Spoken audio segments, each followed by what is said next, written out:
Well, it's a simple little pitch shot, just 10 yards off the edge of the green. Oh, no, not again.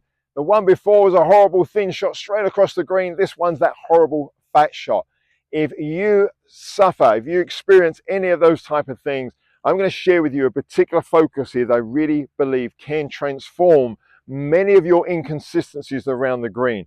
It's slightly different. It requires a bit of focus, but if you're prepared to do it, the results really can be quite amazing. So let's go straight into that. You see, when we're actually get tense with a shot, you know, you've had bad experience, you start to tense up, we tend to lock up certain parts of our body. And when we do that, if any part of our body locks up, another part of our body will tend to do too much.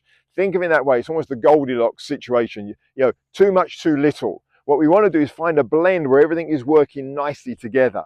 And I'm going to share with you now, almost certainly in my experience, that where golfers lock up is in their lower half. Now, you may say straight away, but I know that when I pitch badly, my legs overwork, they go like this. That's quite common when you're thinning shots around the green, as I've just done there. That's quite a common thing. That is not your lower half overworking. It appears to be, but it's what's gone on prior to that that's actually caused that problem. It's your lower half actually trying to do too much to compensate for how little it did on the way back. But I'm going to show you a really, really simple way to actually deal with all of that. So I'm going to say to you again that I believe that how that midsection, that lower half of your body is working is critical to balance everything out. Because if this area here, if your lower half doesn't work properly, you'll tend to use your top half too much. You'll maybe try and cover the ball with your top half. You'll use your hands and arms too much. That's difficult to get the timing right. This being the middle of your body, it needs to be able to move properly. So quite simply, we're going to do it this way. I'm going to ask you to close your eyes.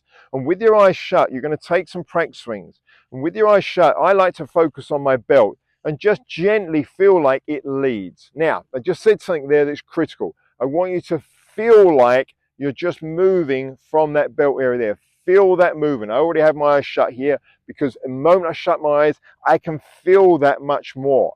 If I can feel like I lead from the pelvis, and very importantly, not only do I lead here, but I keep leading with it all the way through to the finish, because otherwise what can happen is I can lead with it very nicely on the way back here, and then I can let my arms and hands take over. And again, I end up into this type of position here.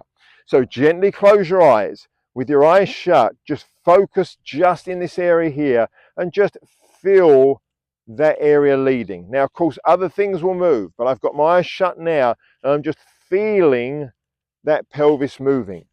Then go ahead and actually play it with your eyes shut. So my eyes, I'm going to shut my eyes in a moment. I've settled up, I've shut my eyes. I'm now just focusing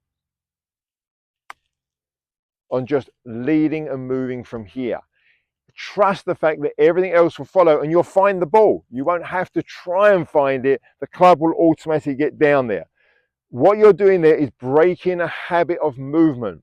If you can do that, you'll start to balance out everything. Your body will stay more vertical. It will stay more stacked up is probably the right expression. It will be stacked up above your feet, which means you'll have control.